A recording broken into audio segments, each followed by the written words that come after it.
بیٹے اور بہو نے بڑی محبت سے مجھے نئے شہر میں اپنے ساتھ شفٹ ہونے کو کہا۔ راستے میں ایک سنسان ہوٹل پر چائے پینے کے بہانے انہوں نے مجھے اکیلا بٹھا دیا۔ جب میں نے کافی دیر بعد باہر دیکھا تو ان کی گاڑی جا چکی تھی اور میرا سارا سامان وہیں تھا۔ میں سمجھ گیا کہ میری اولاد مجھے ہمیشہ کے لیے بوجھ سمجھ کر چھوڑ گئی ہے۔ کئی مہینے اکیلے دربدر کی ٹھوکریں کھانے کے بعد ایک دن میری ملاقات میرے پرانے دوست سے ہوئی۔ اس نے مجھے جو ہولناک حقیقت بتائی اسے سن کر میرے پیروں تلے سے زمین نکل گئی، کیونکہ میرا نام اکبر ہے اور آج میں اپنی زندگی کی وہ انتہائی دردناک، لرزہ خیز اور دل چیر دینے والی داستان بیان کرنے جا رہا ہوں، جس نے میری روح کو اندر تک چھلنی کر دیا ہے اور میرے وجود کو ایک ایسی زندہ لاش میں تبدیل کر دیا ہے جو صرف سانس لے رہی ہے، لیکن اس کے اندر کی دنیا مکمل طور پر تباہ و برباد ہو چکی ہے۔ یہ کہانی اس درد کی ہے جو انسان کو اس وقت ملتا ہے جب اس کا اپنا خون، اس کے اپنے سائے اس سے منہ موڑ لیتے ہیں، اور پھر وہ پچھتاوا جو حقیقت جاننے کے بعد انسان کو مرنے بھی نہیں دیتا اور جینے بھی نہیں دیتا۔ سلمان میرا اکلوتا بیٹا تھا جس کی پیدائش پر میں نے پورے علاقے میں غریبوں کو کھانا کھلایا اور خوشی کے مارے کئی راتیں سو نہیں سکا تھا۔ میری بیوی کا انتقال سلمان کے بچپن میں ہی ایک طویل اور جان لیوا بخار کی وجہ سے ہو گیا تھا، اور اس کے بعد میں نے دوسری شادی کرنے کا خیال بھی اپنے دل سے ہمیشہ کے لیے نکال دیا تھا، کیونکہ میں نہیں چاہتا تھا کہ میرے بچے کو کوئی سوتیلی ماں ملے اور اس کی معصوم زندگی میں کوئی بھی دکھ یا پریشانی آئے۔ میں نے ماں اور باپ دونوں بن کر اسے پالا، اس کے لیے دن رات سخت مشقت کی، اپنا خون پسینہ ایک کیا تاکہ اسے اعلیٰ تعلیم دلوا سکوں اور اسے معاشرے کا ایک باعزت اور کامیاب انسان بنا سکوں۔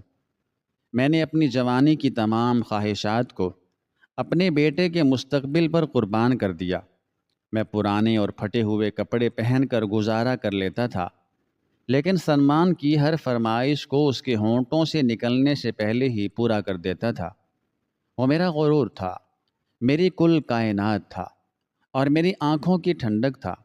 جب سلمان جوان ہوا اور اس نے اپنا تجارتی کام شروع کیا تو میں نے اس کی پسند سے ایک انتہائی نیک، شائستہ اور خوبصورت لڑکی سعدیہ سے اس کی شادی کر دی۔ سعدیہ بالکل میری اپنی سگی بیٹیوں جیسی تھی۔ اس نے شادی کے پہلے ہی دن سے گھر کا سارا نظام انتہائی احسن اور خوبصورت انداز میں سنبھال لیا تھا، اور میرے کھانے پینے، میرے لباس، میری ادویات اور میرے آرام کا اس قدر خیال رکھتی تھی کہ مجھے کبھی اپنی مرحوم بیوی یا کسی بیٹی کی کمی محسوس ہی نہیں ہوئی۔ وہ روزانہ صبح میرے اٹھنے سے پہلے میرے لیے گرم پانی اور ناشتہ تیار رکھتی تھی اور رات کو میرے پاؤں دبا کر مجھے سلاتی تھی۔ سلمان اور سعدیہ کی محبت اور ان کی خدمت دیکھ کر اکثر میں تنہائی میں اپنے رب کے حضور سجدے میں گر کر روتا تھا اور شکر ادا کرتا تھا کہ میری محنت رائگان نہیں گئی اور مجھے بڑھاپے میں ایسا شفیق اور فرما بردار سہارا مل گیا ہے۔ ہماری زندگی ایک انتہائی خوبصورت اور پرسکون خواب کی طرح گزر رہی تھی۔ گھر میں ہر وقت خوشیوں اور قہقہوں کی آوازیں گونجتی رہتی تھیں، اور مجھے لگتا تھا کہ میں اس دنیا کا سب سے خوش نصیب باپ ہوں۔ لیکن مجھے اس بات کا قطعی طور پر کوئی اندازہ نہیں تھا کہ تقدیر میرے لیے کیا خوفناک اور دل خراش کھیل تیار کر چکی ہے، اور میری یہ تمام خوشیاں ریت کی دیوار کی طرح گرنے والی ہیں۔ ایک دن سلمان میرے پاس آیا اور انتہائی محبت اور عاجزی سے میرے ہاتھ چومتے ہوئے مجھ سے کہنے لگا کہ ابا جان، مجھے ایک دوسرے اور بہت بڑے شہر میں تجارتی ترقی کا ایک انتہائی شاندار اور منافع بخش موقع ملا ہے، اور میری دلی خواہش ہے کہ اب ہم اپنا یہ پرانا گھر بیچ کر ہمیشہ کے لیے اس نئے شہر میں منتقل ہو جائیں، تاکہ میں اپنے کاروبار کو مزید وسعت دے سکوں اور ہم سب ایک نئی اور مزید خوشحال زندگی کا آغاز کر سکیں۔ میں نے پہلے تو کچھ ہچکچاہٹ محسوس کی، کیونکہ اس پرانے شہر اور اس پرانے گھر کی دیواروں سے میری مرحوم بیوی کی بے شمار یادیں اور میرا سارا ماضی جڑا ہوا تھا۔ لیکن سلمان اور سعدیہ کے بے پناہ اصرار اور ان کی محبت بھری منتوں کے سامنے میں نے ہتھیار ڈال دیے اور اپنا سر تسلیم خم کر دیا۔ انہوں نے مجھے یقین دلایا کہ نئے شہر میں وہ مجھے کسی قسم کی تکلیف نہیں ہونے دیں گے اور میری ہر ضرورت کا پہلے سے بھی زیادہ خیال رکھیں گے۔ ہم نے اپنا وہ پرانا گھر فروخت کر دیا، اپنا تمام قیمتی اور ضروری سامان باندھا اور ایک صبح انتہائی خوشگوار موڈ میں اپنی گاڑی میں سوار ہو کر اس نئے شہر کی جانب روانہ ہو گئے۔ سفر بہت طویل تھا، لیکن ہم سب مل کر پرانی یادیں تازہ کر رہے تھے اور خوش گپیوں میں مصروف تھے۔ میں نے دوران سفر ایک عجیب سی بات محسوس کی کہ سلمان کی طبیعت کچھ بجھی بجھی سی لگ رہی تھی۔ میں نے گھبرا کر اس سے اس کی طبیعت کے بارے میں پوچھا تو اس نے انتہائی سکون سے مسکرا کر جواب دیا کہ ابا جان، فکر کی کوئی بات نہیں ہے، یہ محض طویل سفر کی تھکاوٹ اور نیند کی کمی کی وجہ سے میں بالکل ٹھیک ہوں۔ ہم اپنا سفر جاری رکھے ہوئے تھے۔ راستے میں دوپہر کے وقت جب ہم ایک انتہائی سنسان اور ویران پہاڑی علاقے سے گزر رہے تھے، جہاں دور دور تک کوئی آبادی یا کوئی شہر نظر نہیں آ رہا تھا، تو سڑک کے کنارے ایک پرانا اور خستہ حال مسافر خانہ اور چائے خانہ نظر آیا۔ سلمان نے گاڑی کو اس چائے خانے کے باہر روکا اور مجھ سے انتہائی محبت بھرے لہجے میں کہا کہ ابا جان، آپ کو یقیناً سفر کی وجہ سے تھکاوٹ ہو رہی ہوگی اور آپ کے چائے پینے کا وقت بھی ہو گیا ہے۔ ہم کچھ دیر کے لیے یہاں رک کر آرام کر لیتے ہیں اور گرم چائے پی لیتے ہیں، پھر ہم اپنا باقی ماندہ سفر شروع کریں گے۔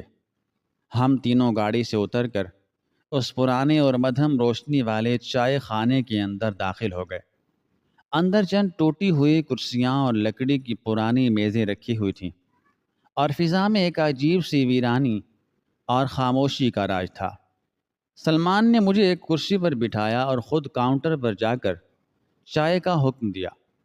پھر وہ واپس میری میز پر آیا اور سعدیہ کی طرف دیکھ کر اس سے کہنے لگا کہ مجھے گاڑی کے پچھلے پہیے میں کچھ خرابی محسوس ہو رہی تھی، آؤ ذرا میرے ساتھ باہر چل کر گاڑی کا معائنہ کروائیں تاکہ راستے میں کوئی پریشانی نہ ہو۔ اس نے انتہائی عقیدت سے میرے ماتھے کو چوما اور کہا کہ ابا جان، آپ یہیں بیٹھیں، چائے بس آتی ہی ہوگی، ہم بس 2 منٹ میں گاڑی دیکھ کر ابھی آپ کے پاس واپس آتے ہیں۔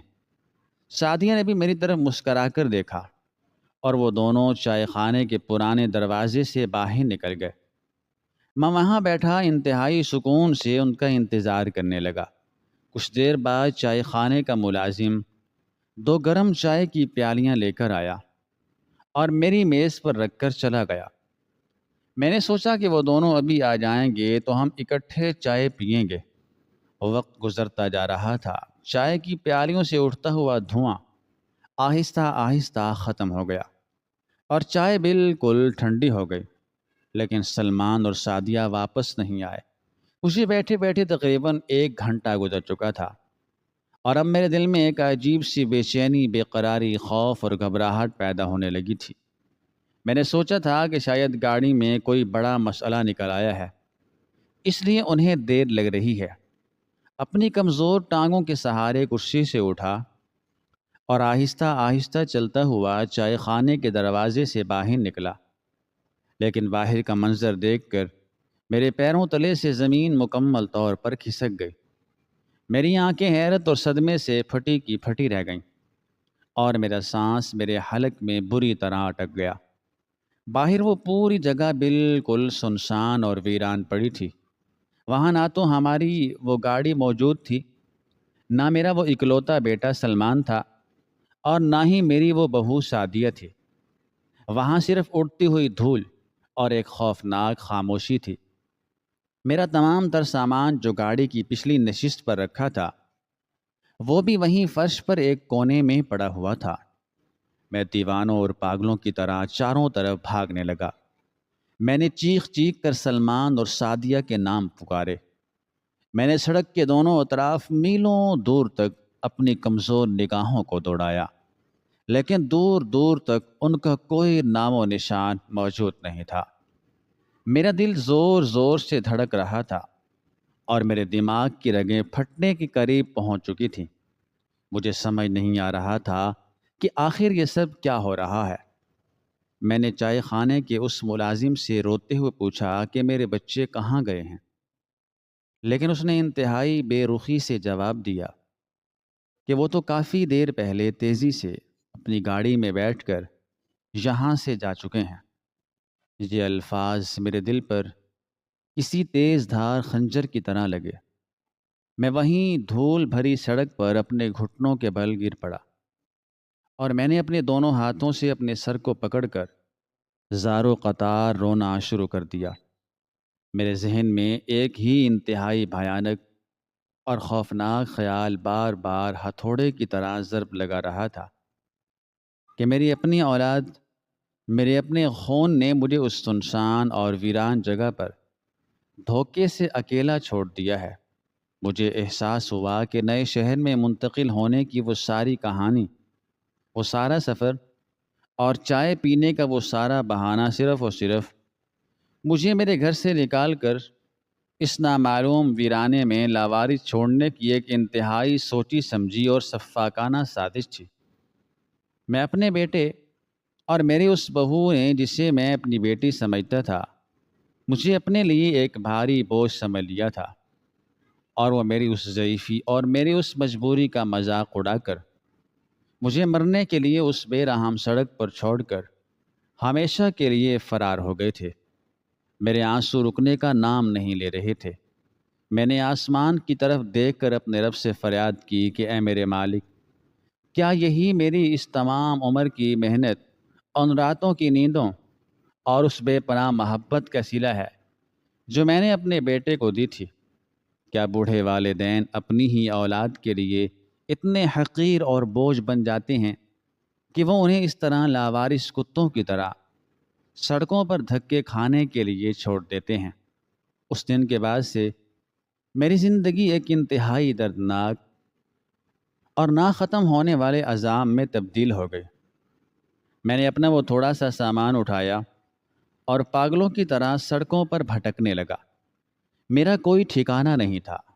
میری جیب میں اتنے پیسے نہیں تھے کہ میں کسی سواری کے ذریعے واپس اپنے پرانے شہر جا سکتا، اور وہاں جا کر بھی میں کیا کرتا، کیونکہ میرا تو وہ گھر بھی بک چکا تھا اور اب میرا اس دنیا میں کوئی ٹھکانہ باقی نہیں بچا تھا۔ میں نے کئی مہینے اسی طرح در بدر کی ٹھوکریں کھاتے ہوئے گزارے۔ میں فاقوں سے مرنے لگا تو میں نے لوگوں کے سامنے ہاتھ پھیلا پھیلا کر بھیک مانگنا شروع کر دی۔ میں جو کبھی ایک عزت دار اور خوددار انسان تھا، آج اپنی ہی اولاد کے دیے ہوئے دکھ کی وجہ سے ایک فقیر اور بھیکاری بن چکا تھا۔ میں راتوں کو فٹ پاتھ پر، دکانوں کے تھڑوں پر اور سرد سڑکوں پر سوتا تھا، جہاں مچھر اور کیڑے میرے جسم کو کاٹتے تھے۔ شدید سردی اور بارش میں میرے پاس اوڑھنے کے لیے کوئی گرم چادر تک نہیں ہوتی تھی۔ میں سردی سے کانپتا رہتا تھا اور میری ہڈیاں درد سے چیختی تھیں، لیکن میرے جسم کے اس درد سے کہیں زیادہ بڑا اور جان لیوا درد میرے دل کا تھا، جو مجھے ہر لمحہ خون کے آنسو رلاتا تھا۔ میں ہر وقت سلمان کو کوستا رہتا تھا، اسے بد دعائیں دیتا تھا کہ اس نے میرے ساتھ اتنی بڑی اور ظالمانہ غداری کی ہے۔ میں سوچتا تھا کہ وہ کس قدر بے حس اور ظالم انسان تھا جو اپنے بوڑھے باپ کو اس طرح مرنے کے لیے چھوڑ گیا۔ میں نے اپنے دل میں اس کے لیے شدید نفرت اور غصہ پال لیا تھا، اور میں اکثر بلند آواز میں سڑکوں پر چلتے ہوئے رو رو کر لوگوں کو اپنے اس ظالم بیٹے کی کہانیاں سناتا تھا۔ میرا جسم کمزوری، بیماری اور بھوک کی وجہ سے ایک ہڈیوں کے ڈھانچے میں تبدیل ہو چکا تھا۔ میرے کپڑے پھٹ چکے تھے اور میرے بال الجھ کر کسی پاگل انسان جیسے ہو گئے تھے۔ کوئی بھی مجھے دیکھ کر یہ اندازہ نہیں لگا سکتا تھا کہ میں کبھی ایک عزت دار اور کھاتے پیتے گھرانے کا سربراہ ہوا کرتا تھا۔ اسی طرح کئی مہینے گزر گئے، اور ایک دن جب میں ایک بڑے شہر کے انتہائی پرہجوم بازار میں ایک دکان کے باہر زمین پر بیٹھا لوگوں سے روٹی کے لیے چند سکے مانگ رہا تھا کہ اچانک ایک شخص میرے بالکل سامنے آ کر رک گیا۔ میں نے اپنا سر اٹھا کر اسے دیکھا تو میرے دل کی دھڑکن ایک لمحے کے لیے رک گئی۔ وہ کوئی اور نہیں بلکہ میرا پرانا اور انتہائی قریبی محلے دار دوست طارق تھا، جو پرانے شہر میں ہمارے گھر کے بالکل سامنے رہتا تھا۔ طارق نے جب میرے اس پھٹے پرانے لباس، میرے بکھرے ہوئے بالوں اور میری اس لاوارثوں اور فقیروں جیسی حالت کو دیکھا تو اس کی آنکھیں حیرت اور شدید صدمے سے پھٹی کی پھٹی رہ گئیں۔ وہ وہیں میرے سامنے زمین پر بیٹھ گیا اور اس نے میرے دونوں ہاتھ اپنے ہاتھوں میں تھام کر روتے ہوئے انتہائی کانپتی ہوئی آواز میں مجھ سے پوچھا کہ اکبر بھائی جی، آپ کی کیا حالت ہو گئی ہے؟ آپ اس طرح سڑکوں پر بھیک کیوں مانگ رہے ہیں؟ طارق کو دیکھ کر میرے اندر ضبط کا وہ سارا بندھن ٹوٹ گیا جو میں نے کئی مہینوں سے باندھ رکھا تھا۔ میں اس کے گلے لگ کر دھاڑیں مار مار کر رونے لگا، اور میں نے اسے ہچکیاں لیتے ہوئے اپنی وہ ساری دردناک کہانی سنائی کہ کس طرح میرے اس ظالم بیٹے اور اس بے وفا بہو نے مجھے راستے میں ایک ویران چائے خانے پر اکیلا بٹھا کر دھوکہ دیا اور مجھے ہمیشہ کے لیے بوجھ سمجھ کر مرنے کے لیے چھوڑ دیا۔ میں نے روتے ہوئے طارق سے کہا کہ طارق، میرا بیٹا ایک درندہ نکلا، اس نے میری ساری محبتوں کا گلا گھونٹ دیا، میں اسے کبھی معاف نہیں کروں گا، میں اسے بد دعائیں دیتا ہوں کہ وہ بھی اسی طرح تڑپے۔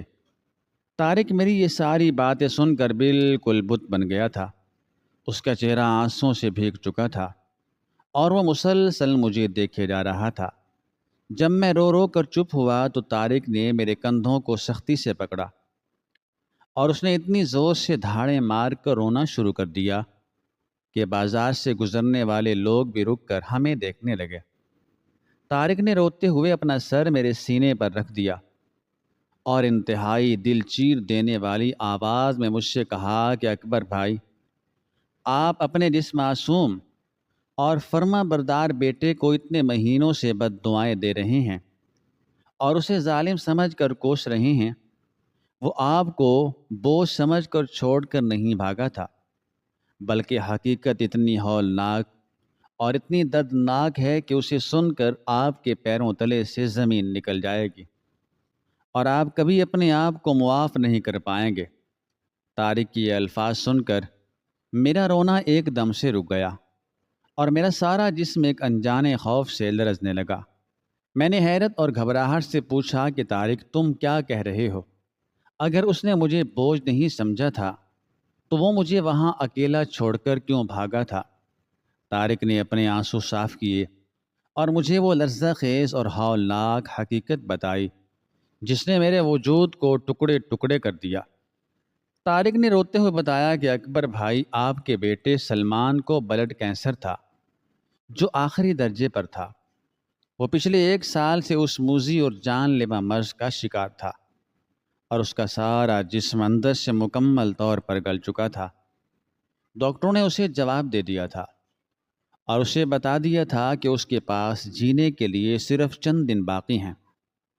سلمان نے اپنی اس جان لیوا بیماری اور اپنے اس بے تحاشا درد کو آپ سے جان بوجھ کر چھپا رکھا تھا، کیونکہ وہ جانتا تھا کہ آپ اس سے کتنی بے پناہ محبت کرتے ہیں، اور اگر آپ کو اس کی اس موت کی بیماری کا پتہ چل گیا تو آپ اس کے مرنے سے پہلے ہی تڑپ تڑپ کر جان دے دیں گے۔ وہ آپ کی آنکھوں میں اپنے لیے درد اور آنسو نہیں دیکھنا چاہتا تھا۔ نئے شہر جانے کا وہ سارا منصوبہ بھی اس نے صرف اس لیے بنایا تھا تاکہ وہ آپ کو اس گھر سے دور لے جا سکے جہاں اس نے مرنا تھا، اور جس دن آپ لوگ سفر پر روانہ ہوئے تھے اس دن اس کی حالت انتہائی خراب ہو چکی تھی۔ طارق نے سسکیاں لیتے ہوئے مزید بتایا کہ جب وہ آپ کو اس ویران چائے خانے میں بٹھا کر گاڑی چیک کرنے کے بہانے باہر گیا تھا تو دراصل اسے شدید تکلیف کا دورہ پڑا تھا اور اس نے باہر نکلتے ہی گاڑی کے پاس خون کی انتہائی بڑی اور خوفناک الٹیاں کی تھیں۔ اس کا سارا لباس خون سے بھر گیا تھا اور اس کی سانسیں اکھڑ رہی تھیں۔ وہ جانتا تھا کہ اس کا آخری وقت آ چکا ہے اور وہ اسی سڑک پر تڑپ تڑپ کر مرنے والا ہے۔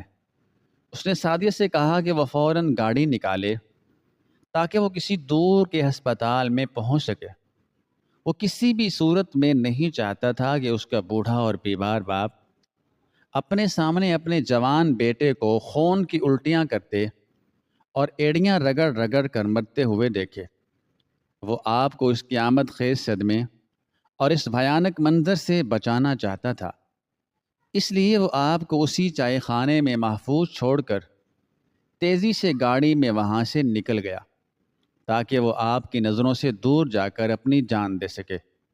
طارق نے روتے ہوئے میری آنکھوں میں دیکھا اور کہا کہ اکبر بھائی، آپ کا وہ بیٹا آپ کو چھوڑ کر نہیں بھاگا تھا، بلکہ وہ آپ کو بچانے کے لیے بھاگا تھا، اور اسی رات ایک دور دراز کے ہسپتال کے انتہائی نگہداشت کے کمرے میں وہ خون کی الٹیاں کرتا ہوا اس دنیا سے ہمیشہ کے لیے رخصت ہو گیا۔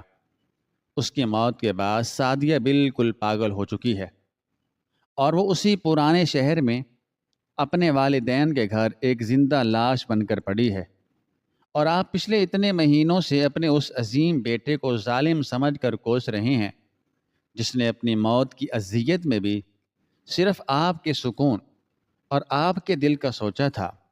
طارق کی زبانی یہ انتہائی ہولناک، لرزہ خیز اور دل چیر دینے والی حقیقت سن کر میرے کانوں میں سائیں سائیں کی آوازیں آنے لگی۔ میرا دماغ مکمل طور پر معاف ہو گیا اور میرا سارا جسم ایک شدید جھٹکے کے ساتھ لرز اٹھا۔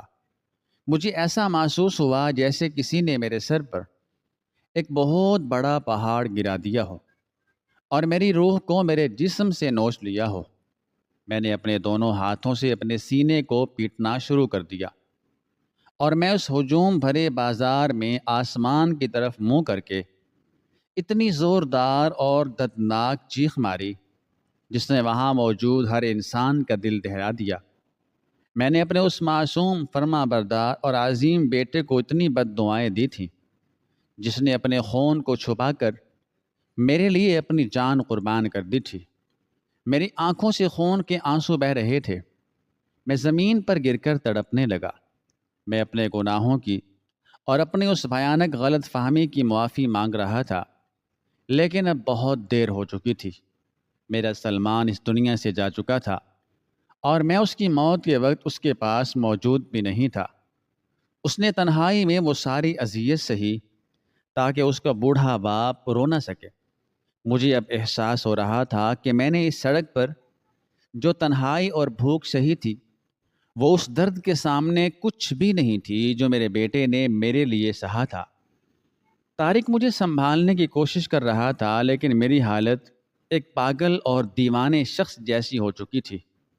میں اسی وقت طارق کے ساتھ اس شہر کی طرف روانہ ہوا جہاں میرے بیٹے کی قبر تھی۔ میں نے جب اس مٹی کے ڈھیر کو دیکھا جس کے نیچے میری کل کائنات، میرا وہ عظیم بیٹا سو رہا تھا، تو میں اس قبر پر گر کر دھاڑے مار مار کر رونے لگا۔ میں اس کی مٹی کو چوم رہا تھا اور اس سے معافی مانگ رہا تھا، لیکن وہ مٹی خاموش تھی۔ آج میں اسی قبر کے سرانے بیٹھا اپنی موت کا انتظار کر رہا ہوں، اور میں اس پچھتاوے کی آگ میں ہر روز جلتا ہوں کہ میں نے اس محبت کو بوجھ سمجھا جو دراصل میری خاطر خود ایک بہت بڑا بوجھ اٹھا کر موت کی نیند سو گئی تھی۔ اور یہ وہ حقیقت ہے جس نے میری زندگی کو ایک نہ ختم ہونے والے عذاب اور اندھیرے میں تبدیل کر دیا ہے۔